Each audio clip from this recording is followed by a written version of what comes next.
Good morning, students. Let's start with our second chapter, reproduction in flowering plants. Reproduction, which kind of reproduction? Sexual reproduction in flowering plants. Flowering plants are also known as angiosperms. Now look here in the chapter.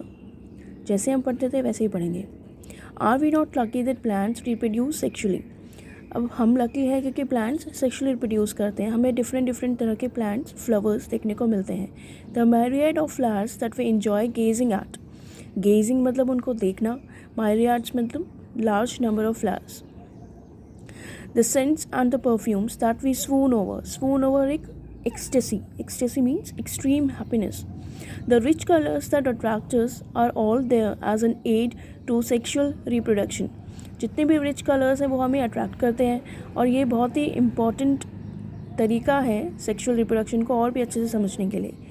Flowers do not exist only for us to be said for our own selfishness. All flowering plants show sexual reproduction.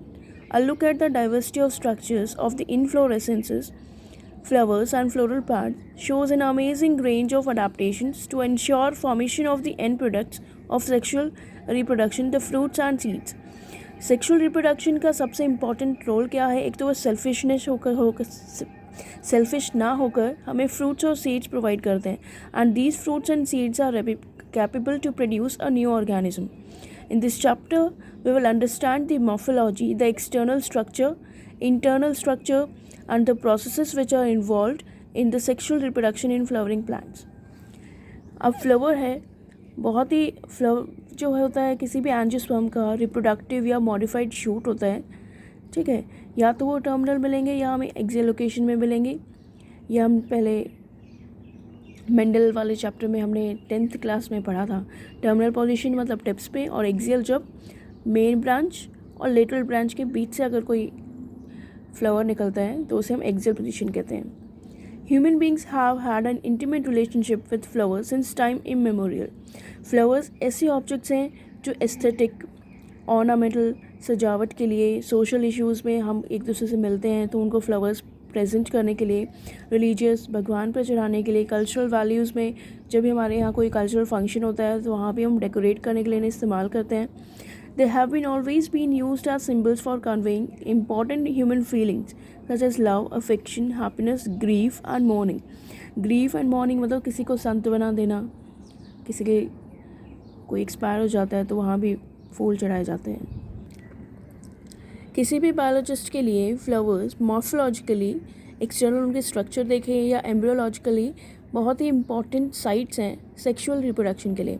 Class 11th में जैसे तुमने बहुत सारे parts पढ़े थे flower के, जैसे यहाँ एक बार देख लेते हैं फ्लावरिंग पार्ट्स. किसी भी, ये एक सेक्सुअली बाइसेक्सुअल फ्लावर है, बाइसेक्सुअल फ्लावर जिसमें मेल और फीमेल पार्ट एक ही फ्लावर में प्रेजेंट है. The coloured portion of flower is known as petals. Green coloured part is known as sepal. Sepal green colour के होते हैं. इनका फंक्शन क्या होता है? बड कंडीशन में फ्लावर को प्रोटेक्शन देना. इसके बाद जो कलर्ड पार्ट है ये अट्रैक्ट करने के लिए इंसेक्ट्स को फॉर पॉलिनेशन. जब मेन पार्ट्स जो इनके होते हैं ये तो हो गए इनके एसेसरी पार्ट्स. जो मेन रिप्रोडक्शन में हेल्प करेंगे वो कौन से होंगे?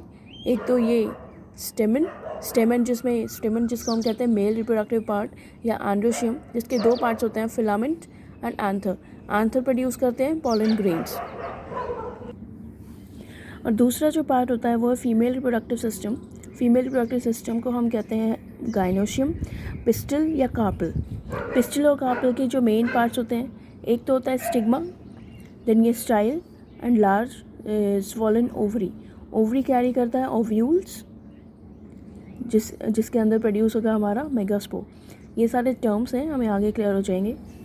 यहाँ हम प्री फर्टिलाइजेशन इवेंट से स्टार्ट करेंगे जहाँ पे स्ट्रक्चर पढ़ेंगे और कौन कौन से इवेंट्स ये फॉलो करते हैं उसके बारे में पढ़ेंगे. Much before the actual flower is seen on a plant, the decision that the plant is going to flower has taken place. Flower आने से पहले ही प्लांट डिसाइड कर लेता है कि उसे आगे, मतलब जैसे ही फ्लावर उस पर आया तो प्लांट पहले से ही डिसाइड कर लेता है कि अब उसका सेक्सुअल रिप्रोडक्शन स्टार्ट हो चुका है. बहुत सारे हार्मोन्स हैं और बहुत सारे स्ट्रक्चरल चेंजेस हैं जो रिस्पॉन्सिबल होते हैं इन डिफ्रेंशिएशन के लिए और further development of floral primordium. Floral primordium वो पर्टिकुलर साइट होती है जहाँ से फ्लावर की फॉर्मेशन होती है, जहाँ से फ्लावर निकलता है. Inflorescences are formed which bear the floral buds and then the flowers. Inflorescence क्या होती है? अरेंजमेंट ऑफ बड्स या फ्लावर्स. सबसे पहले यहाँ बड्स निकलती हैं, उसके बाद फ्लावर्स. फ्लावर में मेल और फीमेल रिप्रोडक्टिव स्ट्रक्चर्स प्रेजेंट होते हैं. मेल रिप्रोडक्टिव स्ट्रक्चर को कहते हैं एंड्रोशियम, फीमेल रिप्रोडक्टिव स्ट्रक्चर को गाइनोशियम. ये दोनों ही डिफ्रेंशिएट होते हैं और डेवलप होते रहते हैं. एंड्रोशियम में प्रेजेंट होते हैं स्टेमन और गाइनोशियम में प्रेजेंट होते हैं या फीमेल रिप्रोडक्टिव सिस्टम, जिसे हम कहते हैं पिस्टल या कार्पल. अगर +1 का पोर्शन याद हो तो हमने वहाँ पढ़ा था माइक्रोस्पोरोजेनेसिस.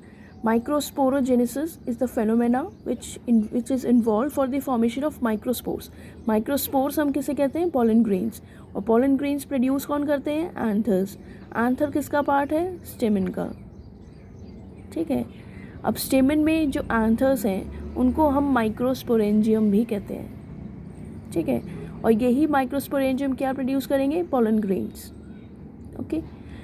एक और टर्म हमने पढ़ा था मेल रिप्रोडक्टिव सिस्टम के लिए, माइक्रोस्पोरोफिल. स्टेमन को ही माइक्रोस्पोरोफिल कहते हैं. मेरी किताब बुक में आपको एकदम ईजिली दिख जाएगा कौन कौन से टर्म्स हैं. तो ये जो फिगर है ये शो कर रहा है स्टेमन. ठीक है. Complete स्टेमन. This is the filament stock like structure और उसके एंड पे प्रेजेंट है knob like structure anther. Anthers को हम कहते हैं क्या?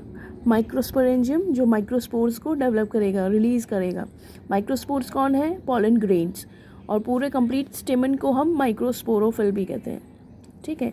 अब दो पार्ट होते हैं स्टेमन के, एक तो लॉन्ग और स्लेंडर स्टॉक लाइक जिसे हम कहते हैं फिलामेंट, और जो टर्मिनल है बाइलोब्ड स्ट्रक्चर उसे हम कहते हैं anther. The proximal end of filament is attached to the thalamus. Proximal filament का सबसे बाहर का जो हिस्सा है, मतलब ये वाला हिस्सा जो है, ये डायरेक्टली अटैच होता है थैलेमस से. और हर एक प्लांट या हर एक फ्लावर में इनके स्टेमन के नंबर और लेंथ ऑफ स्टेमन्स वैरी करती हैं. अगर बहुत सारे फ्लावर्स तुम देखोगे तो किसी में उनकी लेंथ जो है शॉर्ट मिलेगी, किसी में लॉन्ग मिलेगी, किसी में वो डायरेक्टली अटैच्ड होंगे थैलेमस से या फिर वो पेटल से अटैच्ड होंगे. अलग अलग तरह की वेरिएशंस हमें देखने को मिलती हैं. ये सब देखने के लिए आपको डिफरेंट फ्लावर्स को देखना पड़ेगा. अब कोई भी टिपिकल एंजियोस्पर्म है का एंथर होता है वो बाइलोब्ड होता है. बाइलोब्ड का मतलब ये दो लोब्स आपको दिखाई दे रहे हैं. बाइलोब्ड इसी कंडीशन को हम कहते हैं डाइथिकस, मतलब दो चैम्बर्स इसके अंदर प्रेजेंट होते हैं. Bilobed with each lobe having 2 theca, they are called डाइथिकस.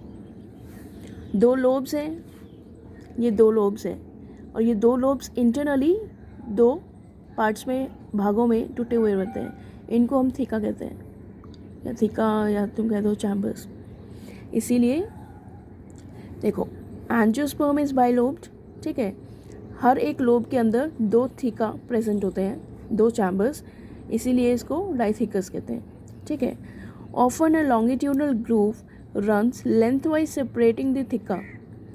इन दोनों थीका को सेपरेट करने के लिए एक लॉन्गिट्यूडनल ये ग्रूव किया हुआ है. लॉन्गिट्यूडनल ग्रूव मतलब एक गड्ढा जैसा बना हुआ है जो इनको आपस में एक दूसरे से सेपरेट करता है. ठीक है.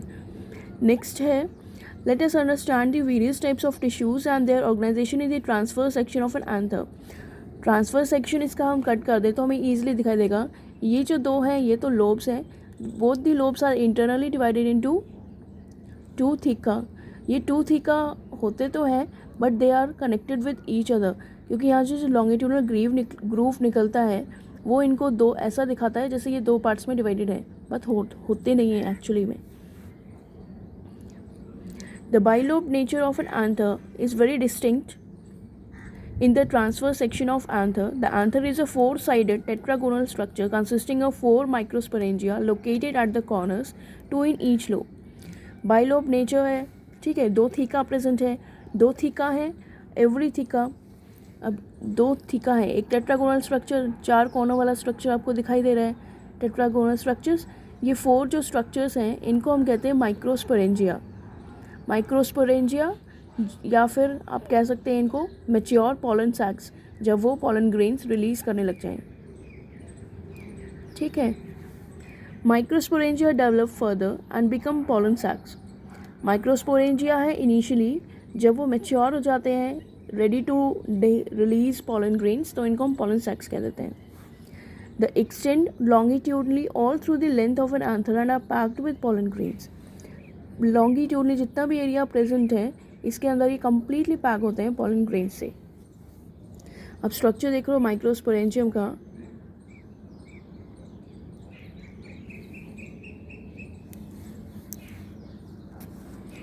ये है माइक्रोस्पोरेंजियम. ठीक है, माइक्रोस्पोरेंजियम की 4 लेयर्स होती हैं. ठीक है, first 3 are meant for protection and the last one is the tapetum layer. Tapetum layer वो प्रोवाइड करती है nutrition to the tissue present inside the microsporangium. सबसे बाहर जो प्रेजेंट होती है एपिडर्मिस, देन एंडोथीशियम और मिडिल लेयर्स. ये तीनों का काम होता है प्रोटेक्ट करना.